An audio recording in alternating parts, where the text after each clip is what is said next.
নমস্কাৰ প্ৰিয় দৰ্শক সকলোকে স্বাগতম জনাইছো মই পাৰ্থ প্ৰিয় দৰ্শক মহাকুম্ভৰ এক বিশ্লেষণ আগবঢ়াব বিচাৰিছো ইকোনমি বিহাইণ্ড মহাকুম্ভ শীৰ্ষক এক বিশ্লেষণ আগবঢ়াব বিচাৰিছো কিছু সমীক্ষা আহিছে কিছু তথ্য আহিছে উত্তৰ প্ৰদেশ চৰকাৰে মহাকুম্ভ আয়োজন কৰাত খৰচ কৰিছিল ৭৫০০ কোটি টকা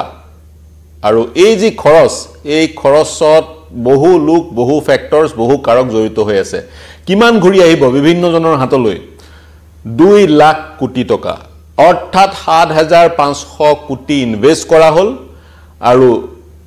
ঘূৰি আহিলে 2 লাখ কোটি টকা কেনেকৈ সেই বিষয়ত বিশ্লেষণ আগবঢ়াম আপোনালোক সকলোৱে জানে 12 বছৰৰ মূৰে মহাকুম্ভ প্ৰয়াগৰাজত অনুষ্ঠিত হয় এইবাৰ 2025 চনৰ জানুৱাৰী 13 তাৰিখৰ পৰা অনুষ্ঠিত হৈছে 45 দিনৰ কাৰণে প্ৰথমটো পবিত্ৰ স্নান ইতিমধ্যে সম্পন্ন হৈছে 14 জানুৱাৰী তাৰিখে আৰু সেই স্থানত সেই যি পৰ্ব সেই পৰ্বত 3.5 কোটি লোকে অংশগ্ৰহণ কৰিছে 3.5 crores 3.5 কোটি লোকে অৰ্থাৎ অসমখনৰ যিমান জনসংখ্যা সেই জনসংখ্যাই অসমৰ প্ৰায় সকলো লোক অসমৰ জনসংখ্যা 3.5 কোটি গতিকে অসমৰ জনসংখ্যা যিমান হিমান লোকে 14 জানুৱাৰী তাৰিখে গংগা যমুনা আৰু সৰস্বতী এক্সিষ্ট নকৰে গংগা যমুনা সৰস্বতীখন এক্সিষ্ট নকৰে তিনিখন নদীৰে যি কনফাৰেন্স যি সংগম সেই সংগমত পবিত্ৰ স্নান কৰিছে যি কি নহওক মূল প্ৰসংগটোলৈ আহো বিগত সময়তো আমি হোৱাইট বোৰ্ড ব্যৱহাৰ কৰি বিশ্লেষণ আগবঢ়াইছিলো আপোনালোকে সহায় দিছিলে এই পুনৰ হোৱাইট বোৰ্ড ব্যৱহাৰ কৰি মহাকুম্ভৰ সৈতে জড়িত যিটো ট্ৰেডৰ যিটো সাইজ সেই সাইজটোৰ সন্দৰ্ভত বিশ্লেষণ কৰিব বিচাৰিছো উত্তৰ প্ৰদেশ গৱৰ্ণমেণ্টে মহাকুম্ভ আয়োজন কৰিবলৈ কিমান খৰচ কৰিলে উত্তৰ প্ৰদেশ গৱৰ্ণমেণ্টে খৰচ কৰিলে ৭৫০০ কোটি টকা আৰু বিভিন্ন প্ৰতিষ্ঠানে বাণিজ্যৰ সৈতে জড়িত বিভিন্ন প্ৰতিষ্ঠানে প্ৰকাশ কৰিছে ঘূৰি আহিব কিমান টকা বিভিন্ন বাণিজ্যৰ সৈতে জড়িত লোক বা যিসকলে বিভিন্ন সেৱা মূল্যৰ বিনিময়ত বিভিন্ন সেৱা আগবঢ়াইছে তেওঁলোকৰ হাতলৈ মহাকুম্ভৰ পৰা ঘূৰি আহিব কিমান জানেনে 2 লাখ কোটি টকা 2 লাখ কোটি টকা 1 2 3 4 5 6 7 এইটো হৈছে 2 লাখ কোটি টকা ইমানটো এমাউন্ট ঘূৰি আহিব যিসকল বিভিন্ন সেৱা প্ৰদান কৰাৰ মূল্যৰ বিনিময়ত সেৱা প্ৰদান কৰাৰ কামৰ সৈতে জড়িত হৈ আছে এটা কেনেকৈ প্ৰশ্নটো কেনেকৈ প্ৰথম কথা মহাকুম্ভ হৈছে বিশ্বৰ সৰ্ববৃহৎ হিউম্যান কংগ্ৰিগেশ্যন বিশ্বৰ সৰ্ববৃহৎ মানৱৰ সমাগম হৈছে প্ৰয়াগৰাজৰ মহাকুম্ভত আৰু সকলোৱে স্নান কৰিছে বা চাহি স্নানত 3.5 কোটি লোকে অংশগ্ৰহণ কৰাৰ কথা মই কলোৱে 45 দিনৰ এই অনুষ্ঠান প্ৰতিদিনে 1 কোটি মানুহৰ সমাগম হ'ব বুলি সম্ভাৱনা ব্যক্ত কৰা হৈছে যিসকল লোক জড়িত হৈ আছে সেই সকল লোকে যদিহে 1 কোটি মানুহ প্ৰতিদিনে আহে টোটেল সমাগম কংগ্ৰিগেশ্যন হ'ব 45 কোটি লোকৰ 45 কোটি জানেনে 45 কোটি হৈছে মাৰ্কিন যুক্তৰাষ্ট্ৰৰ জনসংখ্যাতকৈ 10 কোটি অধিক লোক মাৰ্কিন যুক্তৰাষ্ট্ৰ নৰ্থ আমেৰিকা সাউথ আমেৰিকা আৰু কানাডা লগালে চাগে 45 কোটি মান জনসংখ্যা হ'বগৈ গতিকে গোটেই মাৰ্কিন যুক্তৰাষ্ট্ৰখনত যিমান লোক আছে তাতকৈ 10 কোটি অধিক লোকৰ সমাগম ঘটিব প্ৰয়াগৰাজত ভাৰতবৰ্ষৰ বিভিন্ন প্ৰান্তৰ পৰা বিশ্বৰ বিভিন্ন প্ৰান্তৰ পৰা লোকৰ এতিয়া 2 লাখ কোটি টকাৰ যি ৰিটাৰ্ণ আহিব বুলি কোৱা হৈছে সেই তাৰ যুক্তিটো প্ৰদৰ্শন কৰিছে কনফেডাৰেচন অফ অল ইণ্ডিয়া ট্ৰেডাৰ্ছে কাইটে confederation of all India traders এটা বাণিজ্যৰ প্ৰতিষ্ঠান বাণিজ্যৰ সৈতে জড়িত লোকসকলৰ প্ৰতিষ্ঠান তেওঁলোকে কৈছে যিসকল লোক আহিছে প্ৰয়াগৰাজলৈ আহিছে তাৰে প্ৰতিজন লোকে যদি 5,000 টকাও খৰচ কৰিবই লাগিব তেওঁলোকে খাদ্য ক্ৰয় কৰি খাব লাগিব লজত থাকিব লাগিব হোটেলত থাকিব লাগিব গেষ্ট হাউচত থাকিব লাগিব অন্যান্য সামগ্ৰী ক্ৰয় কৰিব মেমেন্টো ক্ৰয় কৰিব বা বিভিন্ন কামত বা অন্যান্য প্ৰয়োজনীয় সামগ্ৰী বস্ত্ৰ বা জোতা চেন্ডেল ইত্যাদিও ক্ৰয় কৰিব পাৰে বা সেই যিমান কেইদিন মহাকুম্ভত থাকিব প্ৰয়াগৰাজত থাকিব বিভিন্ন প্ৰয়োজনীয়তা তেওঁলোকৰ সৃষ্টি হ'ব আৰু সেই প্ৰয়োজনীয়তা অনুসৰি তেওঁলোকে ক্ৰয় কৰিব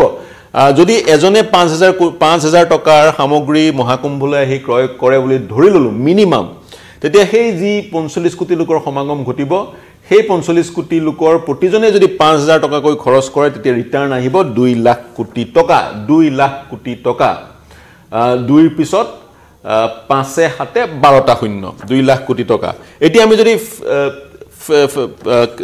ভাগ ভাগ কৰি চাও কোনটো সেক্টৰত কিমান টকা আহিব এই যেটো প্ৰতিষ্ঠান বাণিজ্যৰ সৈতে জড়িত লোকসকলৰ প্ৰতিষ্ঠান তেওঁলোকে কৈছে তেওঁলোকে জানিবল দিছে হোটেল গেষ্ট হাউস হোটেল অকল মই হোটেল বুলিয়ে লিখিলো হোটেল গেষ্ট হাউস আৰু অন্যান্য লজিংৰ কাৰণে যিখিনি সেৱা প্ৰদান কৰিব মূল্যৰ বিনিময়ত বিভিন্ন লোকে সেই সকল লোকে হোটেলৰ মালিক বা সেই সকল লোকে ৰিটাৰ্ণ পাব 40000 কোটি টকা তেওঁলোকলৈ আহিব ৰিটাৰ্ণ 40000 কোটি টকা মিনিমাম ধৰা হৈছে তাৰ পিছত হেলিকপ্টাৰ সাৰ্ভিস প্ৰদান কৰা হৈছে হেলিকপ্টাৰৰ যোগেদি বাৰ্ডছ আই ভিউ লাভ কৰিছে ভক্তসকলে হেলিকপ্টাৰ সাৰ্ভিস এজনৰ পৰা এবাৰ হেলিকপ্টাৰত প্ৰয়াগৰাজৰ ওপৰেদি ফুৰালে দিব লাগে 7000 টকা 7k 7000 টকা যিসকলে পাৰিছে তেওঁলোকে হেলিকপ্টাৰেদি বাৰ্ডছ আই ভিউ ওপৰেদি প্ৰয়াগৰাজৰ মনোমোহা আধ্যাত্মিক দৃশ্য ওপৰেদি তেওঁলোকে চাইছে এই হেলিকপ্টাৰ সাৰ্ভিসটোত ক্ষমা কৰিব 7000 টকা দিব নালাগে 5000 টকা দিব লাগে এজন লোকে 5000 টকা দিব লাগে 5000 টকা দি হেলিকপ্টাৰত ফুৰিব পাৰে আৰু প্ৰতিদিনে এই হেলিকপ্টাৰ সাৰ্ভিসটোৰ কথা যদি মই হুকিয়াকৈ পুনৰ বোৰ্ডখন মুছি পেলাই হুকিয়াকৈ কওঁ এইচ বুলি লিখিলো হেলিকপ্টাৰ সাৰ্ভিসৰ কাৰণে 5000 টকা দিব লাগে 5000 টকাত ওপৰ প্ৰয়াগৰাজ মহাকুম্ভৰ ওপৰেদি এটা ৰাউন্ড হেলিকপ্টাৰখনে লগায় প্ৰতিদিনে 7k পিলগ্ৰিমছক ভক্তক হেলিকপ্টাৰ সাফাৰী কৰোৱা হৈছে যিসকলে হেলিকপ্টাৰ সাৰ্ভিস প্ৰদান কৰিছে আৰু হেলিকপ্টাৰ সাৰ্ভিসত যিসকলে হেলিকপ্টাৰ এই সেৱা মূল্যৰ বিনিময়ত প্ৰদান কৰিছে তেওঁলোকে প্ৰতিদিনে 3.5 কোটি টকা প্ৰতিদিনে এভৰি ডে 3.5 কোটি টকা তেওঁলোকে উপাৰ্জন কৰিছে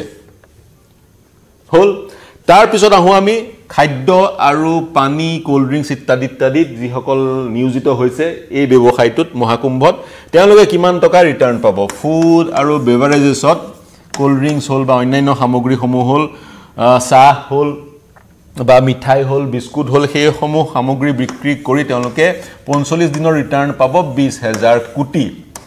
তাৰ পিছত থাকিল পূজাৰ সামগ্ৰী এই ধৰক ধূপ ধুনা চাকি মূৰ্তি ইত্যাদি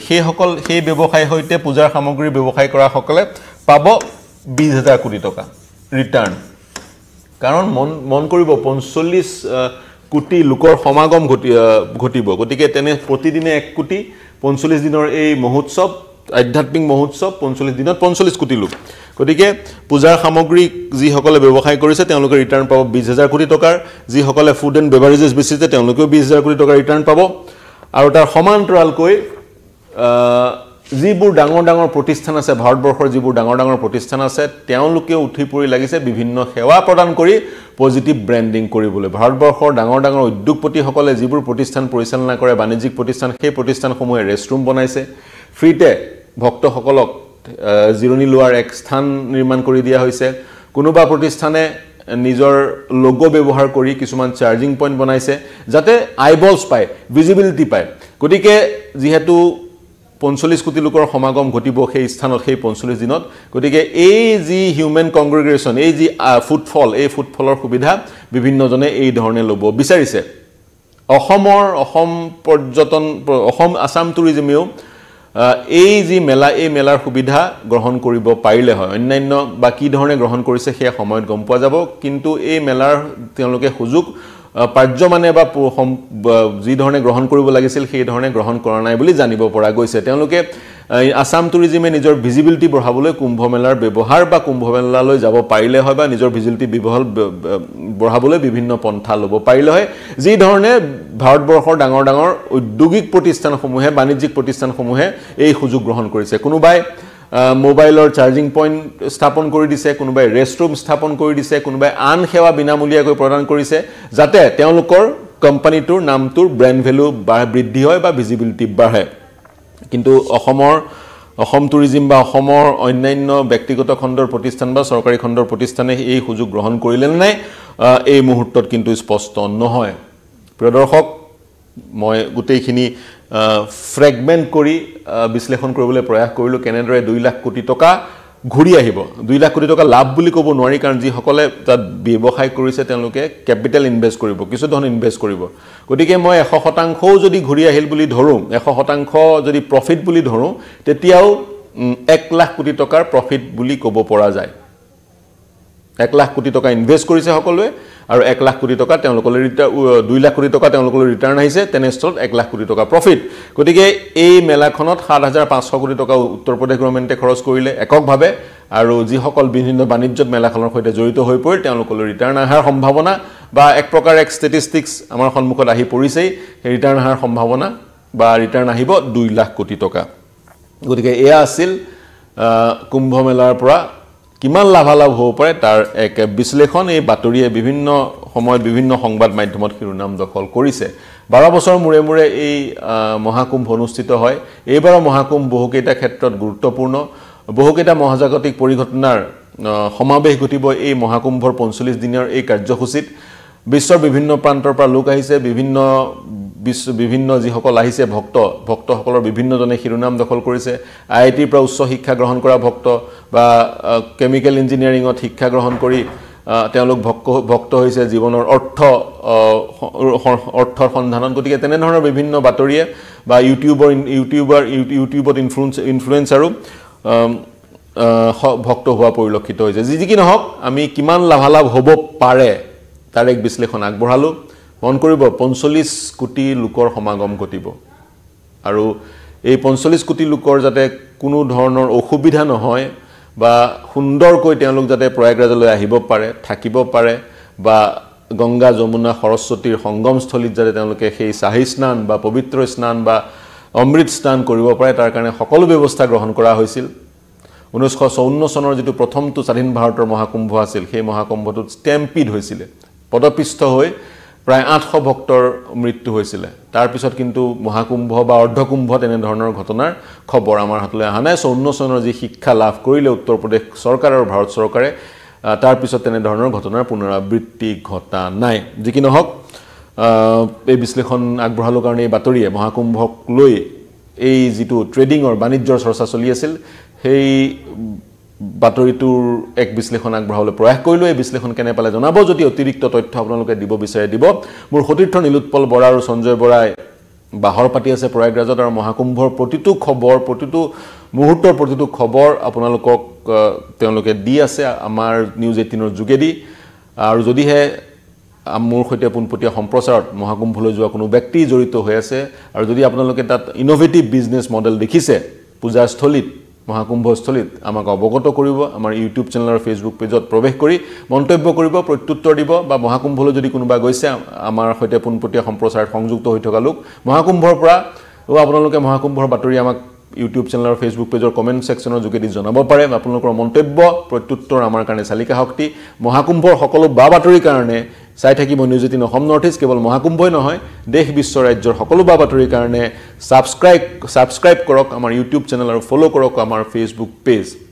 এতিয়ালৈ এৰিছো প্ৰিয় দৰ্শক ধন্যবাদ